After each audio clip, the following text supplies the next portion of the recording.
Carl Gugasian, genio matemático, robó más de 50 bancos en Estados Unidos. Su modus operandi era la selección de objetivos y uso de disfraces. Su capacidad para desaparecer y nunca utilizar fuerza bruta ni jalar el gatillo lo convirtieron en un enigma para las autoridades y fascinación para el público. En prisión, Gugasian fue mentor de otros internos para que estudiaran y ayudó a las autoridades a realizar manuales de entrenamiento.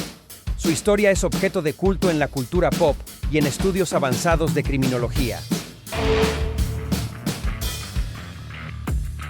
Carl Gugasian tenía 15 años de edad cuando fue atacado brutalmente por un grupo de adolescentes mayores que intentaron asaltarlo mientras caminaba cerca de su casa. Este incidente no solo lo dejó con cicatrices físicas, sino que también sembró en él una desconfianza profunda hacia las personas y un fuerte deseo de controlar su entorno. Tras el ataque, Carl comenzó a mostrar un cambio en su actitud. Lo que alguna vez fue una mente brillante canalizada hacia la academia, ahora buscó nuevas formas de aplicar su inteligencia de maneras poco convencionales. Aunque Carl siempre estaba entre los primeros de su clase y sus maestros lo describieron como un joven con un potencial ilimitado, fuera del aula, el joven Gugasian estaba formando una personalidad más compleja y quizás más oscura.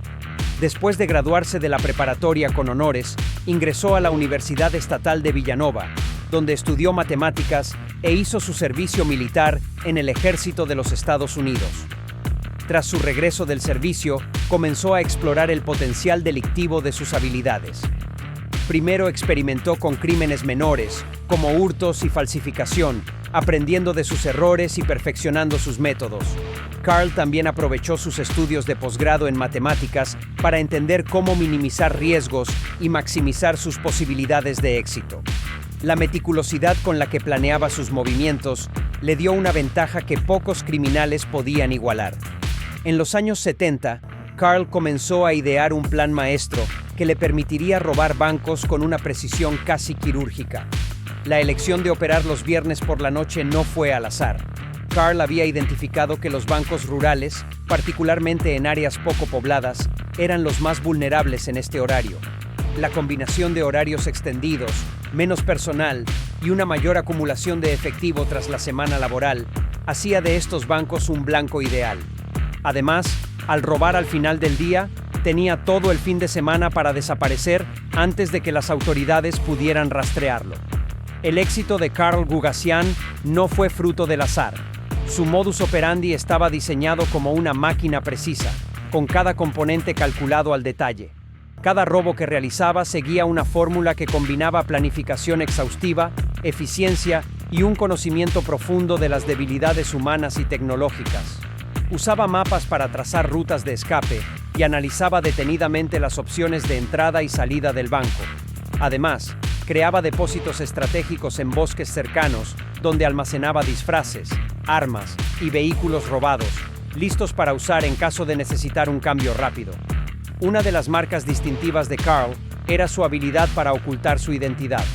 Utilizaba máscaras de látex altamente realistas, que adquiría de forma anónima, así como pelucas, gafas y ropa genérica.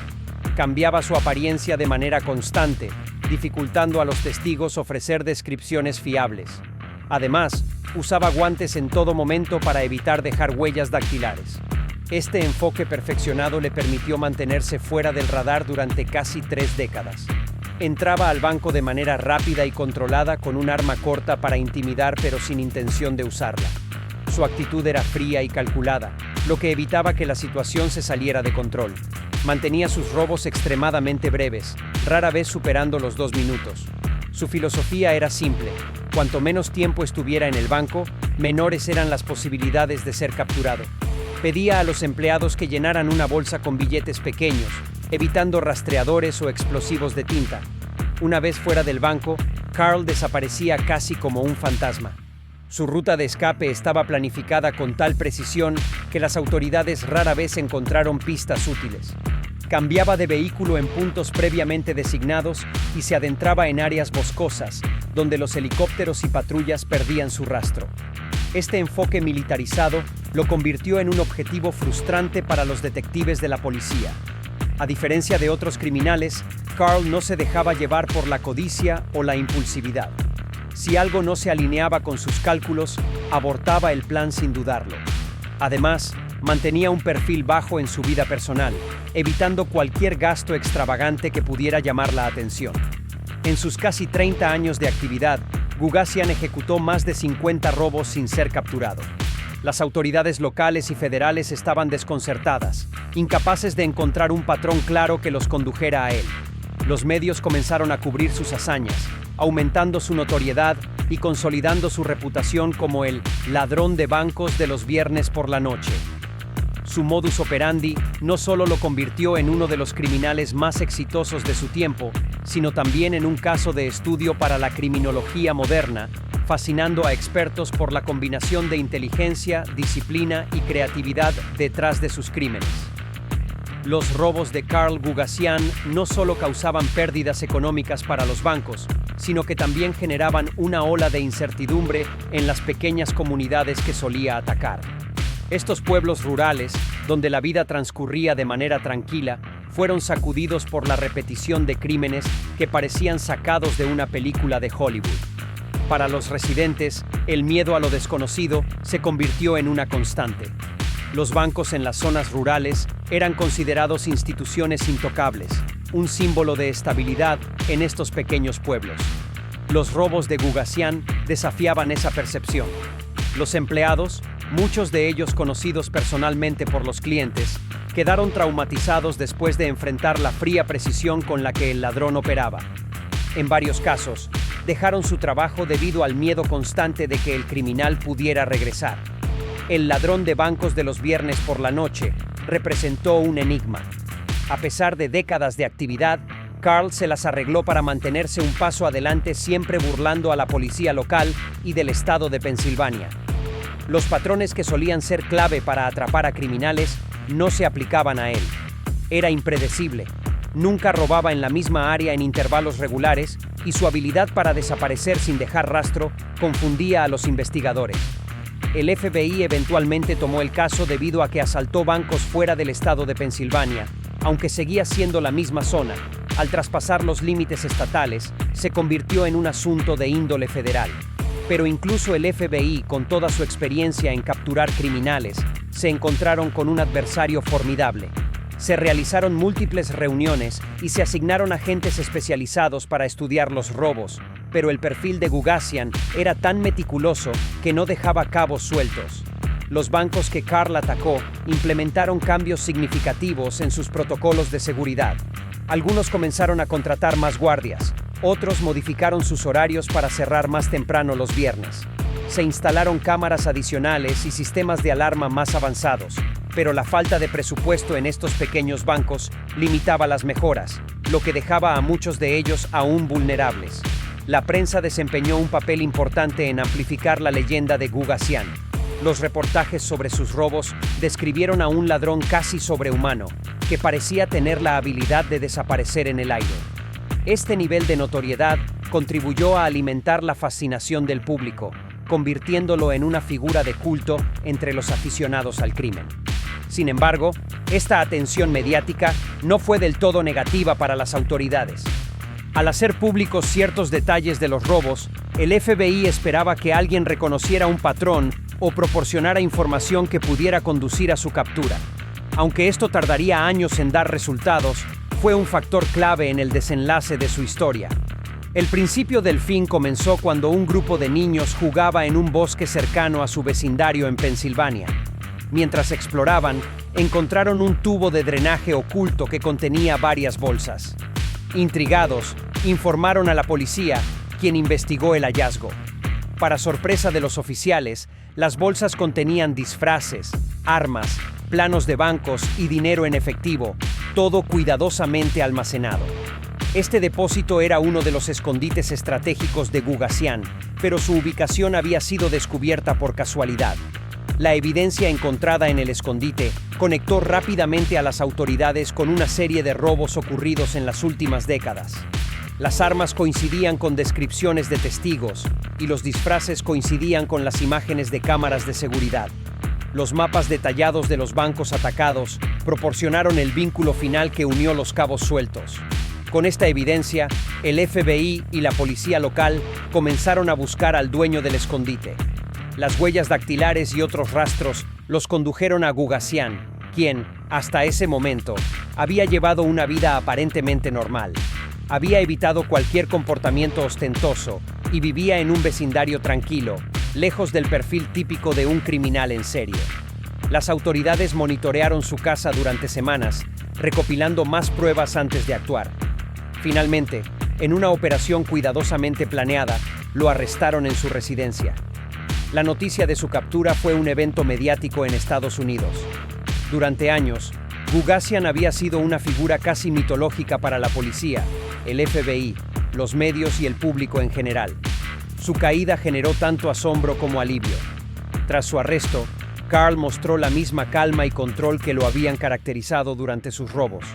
Carl Gugasian enfrentó un juicio que captó la atención nacional. Su caso no solo representaba la resolución de uno de los más grandes enigmas legendarios en la historia de Estados Unidos, sino que también revelaba la complejidad detrás del hombre conocido como el ladrón de bancos de viernes por la noche. Gugasian cooperó con las autoridades confesando su participación en más de 50 robos y proporcionando detalles sobre su modus operandi.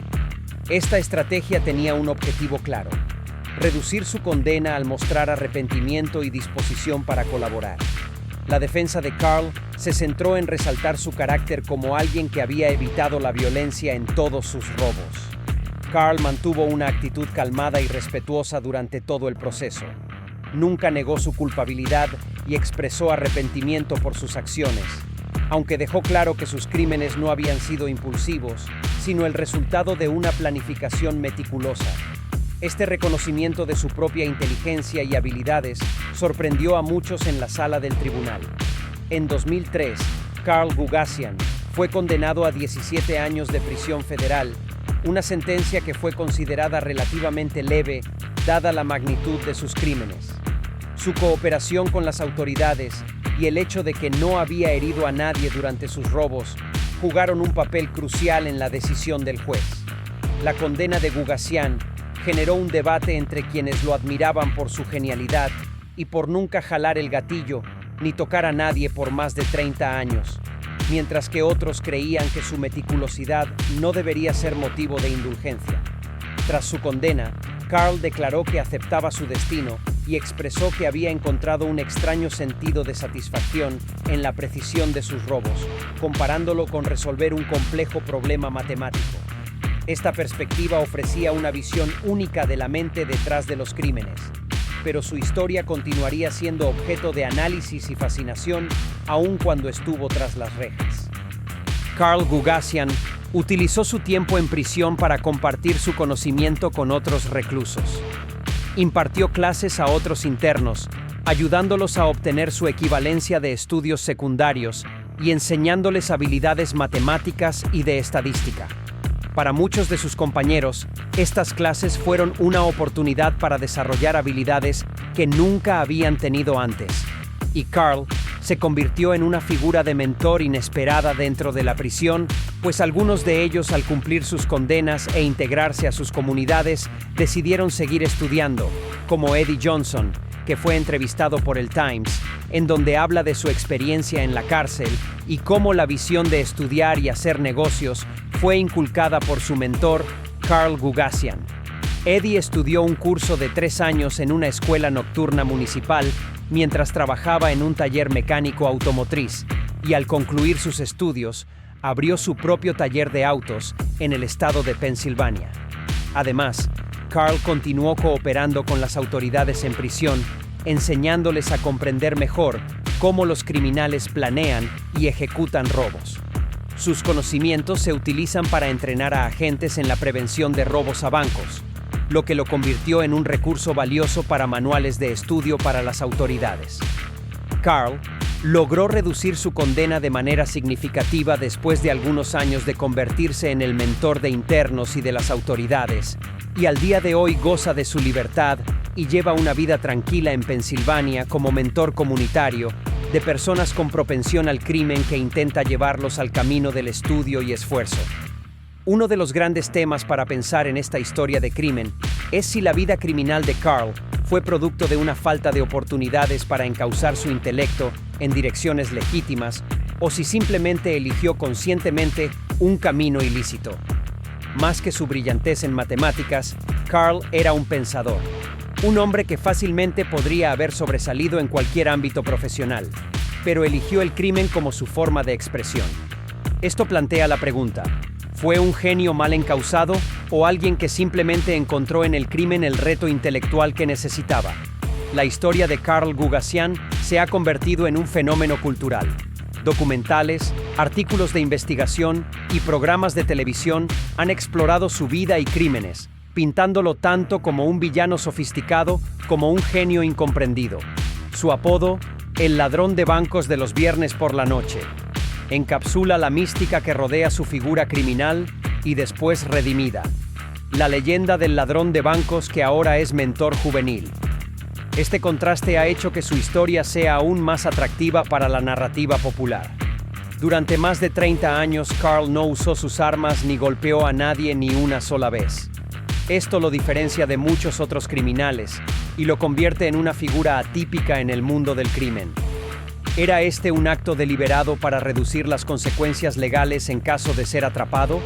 ¿O reflejaba un código moral personal que lo alejaba de actos atroces? La reflexión sobre Carl después de tantos años atracando bancos y sus años en prisión parece que no deja duda de que tenía un código moral muy alto. Quizá la verdadera pregunta no es por qué Carl eligió el crimen, sino cuántos genios como él podrían estar desperdiciando su talento en la oscuridad. Gracias por ver este video. Abrazotes.